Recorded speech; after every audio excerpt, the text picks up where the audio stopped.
Masturbation is a problem for so many people. I have discovered that it is something that is a problem for both male and females. In this video, I'll be explaining the meaning of masturbation. I will talk about the biblical implications of masturbation. I will tell you why it is a sin. I will tell you some of the negative effects of masturbation, and eventually I will tell you how to overcome this sin. What is masturbation? Masturbation is any kind of touching of your body. It's like someone is having, a self affair. It's like you're falling in love with yourself in a negative way. So any deliberate, intentional stimulation of the genitals in order to arrive at sexual gratification or sexual pleasure amounts to masturbation. The Catechism of the Catholic Church tells us categorically that it is intrinsically and gravely disordered action.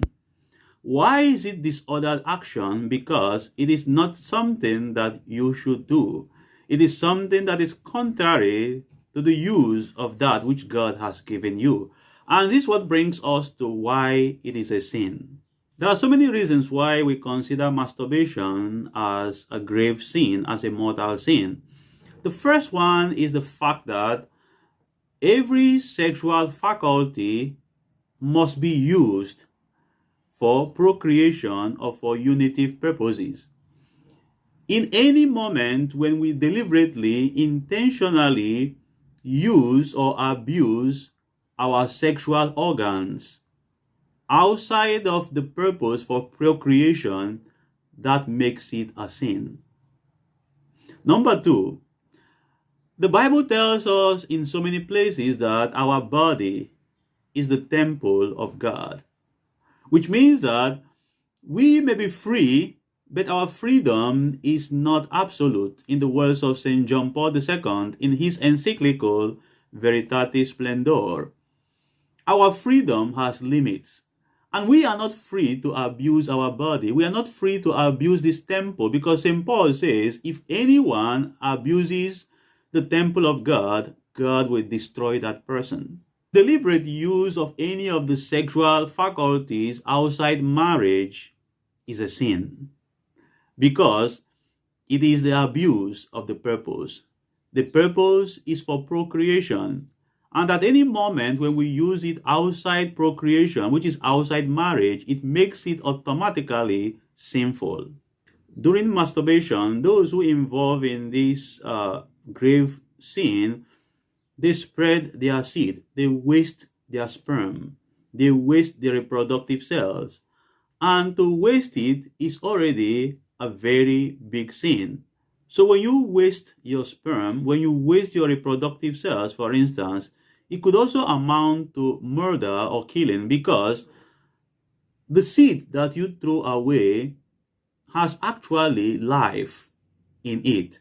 So you have no right, I have no right to destroy life, because masturbation is also an act of destruction of life, because the seed that you throw away contains life. And this is what brings me also to the implications, biblical implications for masturbation, and why it is also a grave sin again. If you look at Genesis chapter 38 from verse 7 up to 10, we hear or we read about the story of Onan, whose brother died, and the father wanted him to marry the dead brother's wife, Tamar. The story involves not just an infringement on the Levirate law, but it is more than that. This is one of the biblical passages where details of sexual act was given. Now, we know that many scholars, especially modern scholars, try to shy away from the fact that Genesis chapter 38 speaks against masturbation and contraceptives or contraception. But Sometimes the modern theologians and modern scholars try to push it away and try to say that he was accused of infringement of Levirate law. Why do we say, for instance, that it is not just an infringement of the Levirate law? By the way, Levirate law means that when my brother dies or when I die, my brother is free to remarry my widow and raise children, with her, especially if I died without having any child. Now, why is this passage in the book of Genesis not just an infringement of the Levirate law? The simple reason is the Mosaic law has stipulations for the punishment for a man who refused to cooperate in the raising of children for his dead brother. The punishment was that he will perform some sort of a societal ritual where the whole village will gather together. When the whole village gathers together, the widow will come, the widow of the dead brother will come, remove the sandals of the man who refused to marry her, and she will spit on the face of that man. And the other rituals will take place. But why did God strike Onan dead? Which means that what Onan did was not just an infringement of the Levirate law. It is greater than that. It is greater than that because he was punished actually because of the sin of masturbation. If it were just an infringement of the Levirate law, it does not merit death. Which means that God punished Onan by striking him dead because he committed a mortal sin, by spreading his seed. Spreading his seed is a way that the Bible used to describe masturbation, because in the time the Bible was written, the vocabulary masturbation was not coined yet. There are so many reasons why people commit masturbation, and one of those reasons is when people are tensed. They think that, committing masturbation will help them to release the tension, but it's not true. Actually, as Christians, it will make you more tensed because it will create guilt and regret in you. The second reason is because of affective immaturity. People who commit masturbation, they are manifesting their immaturity. It's a sign of being immature emotionally. The third one is that it is a condition of a chronic anxiety. When you are so anxious and you think that masturbation will help you to have peace, you will not have peace.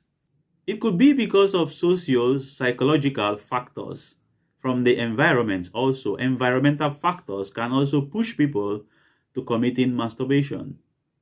Like people who stay alone, who feel lonely, people who, feel rejected or abandoned. Sometimes they try to, have a self-affair, because masturbation is self-affair.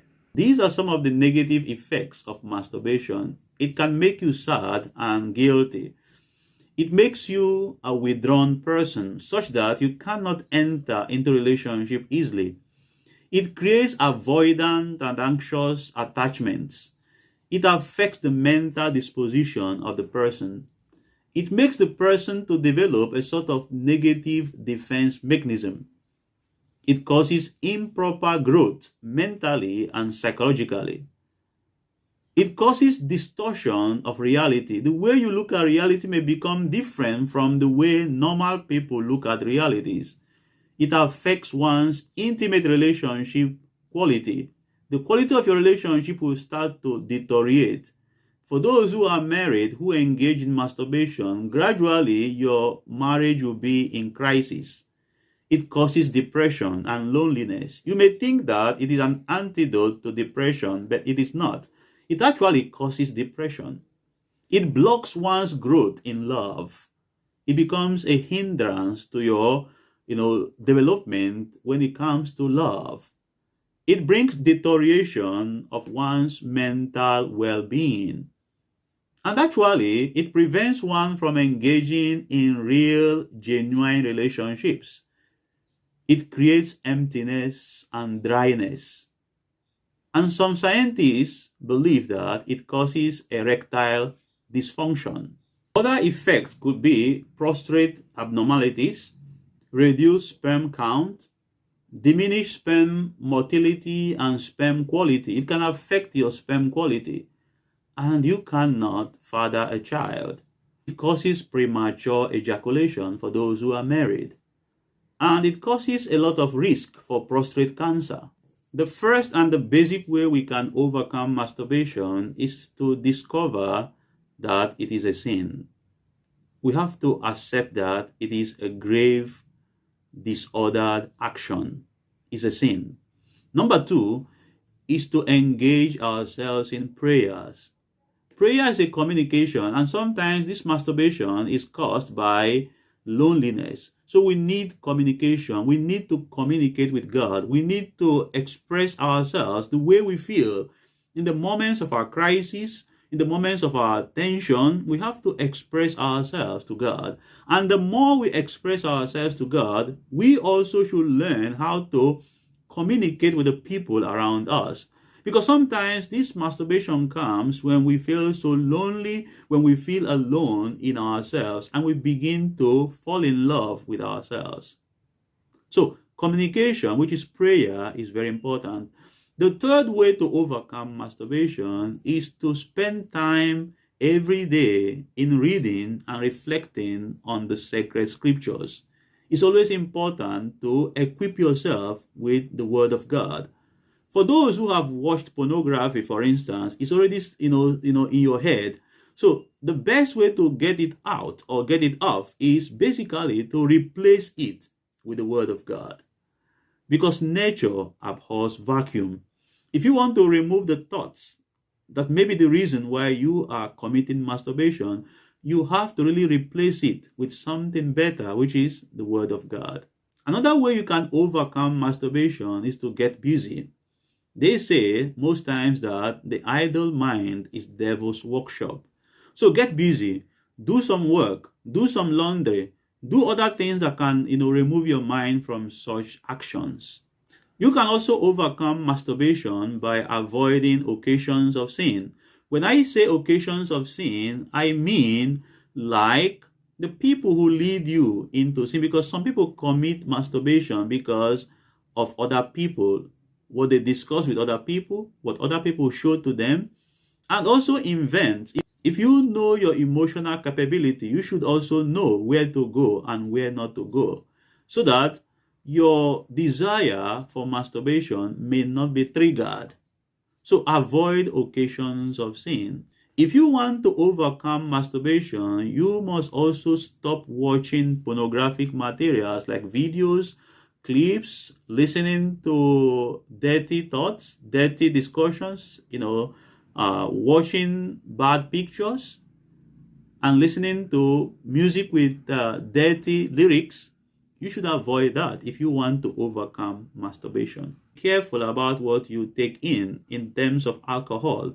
Drunkenness can push you also to masturbate without you knowing it. You must control the things you eat and the things you drink, because they can actually influence your emotions. The next one is the custody of the senses. You have to know yourself, and you have to really, be conscious of what you look at, what you think about, and all that. For instance, in these days, when almost 90% of young girls want to appear almost naked, so you have to control what you look at and how you look and where you look. It's very important. What you look at controls also what you think about. But there's a difference between looking and seeing. You can see something accidentally, but when you look at something, it is an intentional and deliberate way of finding out more about that thing. So to overcome masturbation is something that you have to practice, many times. You can fall many times, but Be careful and keep on praying and make a personal decision to control your hands, because most times you use your hands to do it. So be in control of your hands. Be conscious of how your hands move. And remember that it is a process. You may fail many times, but always remember to get up and continue. In the times you take shower also, I think it's better to monitor yourself on how long you take shower. Don't stay too long in taking your shower, because you may be tempted to do it also in the comfort room. So be careful what you think about. Be careful how long you stay in the shower. Take your shower properly, wash yourself very well, but don't do extra things. And for those who go to the spa, be careful also when you go to spa, when you ask for extra service. Be careful when you do that, because you may end up doing what you don't want to do.